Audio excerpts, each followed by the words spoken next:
His 6.926 second pass at 193.68 gave him that mark. He has one #1 qualifying position so far this season and 2 wins in 2013.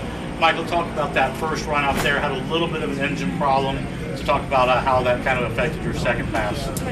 Yeah, after first round of qualifying, we came back to the trailer and noticed that we had 2 intake valves broken, or intake valve springs broken, excuse me.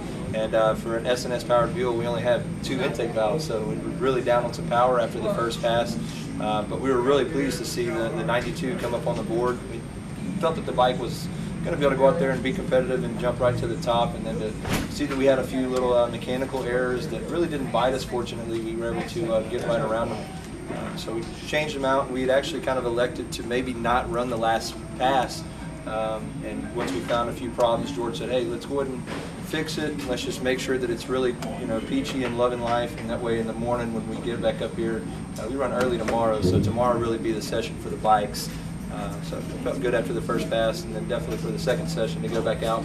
We definitely weren't top of the page, but it was more of a let's just be prepared for tomorrow's battle versus let's see what we can do for tonight. Really pleased. I'd say all the non-Harley bikes are loving life this year, would you say? Yeah, they definitely don't have any people out there feeling bad for them in Pro Stock Motorcycle. It's reality now. It's the same class, it's the same rules, and it's how it should be. But they didn't fall up on that mountain that they got up on with all those championships and all those Wallies.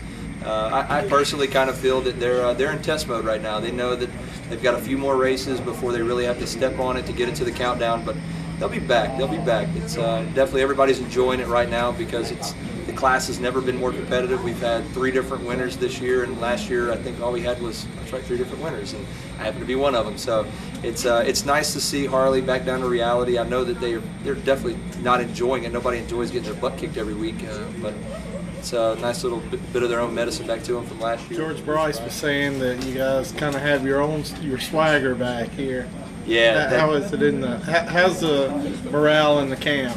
It's back to what made Star Racing so amazing in the late 90s and early 2000s, and even with John Myers.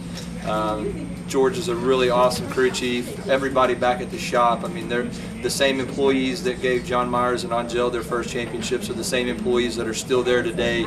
So now that we've got 2 really, really fast S&S powered Buells, you got Scotty Polachek and I, we're really driving wheels out. Definitely, you can sense a complete different morale in the pits versus where it was last year with those guys, where they were always scratching their heads, and it was just like I mentioned with the Harleys. We knew it was only going to be a matter of time before Star Racing and George Bryce and that entire camp was back on top.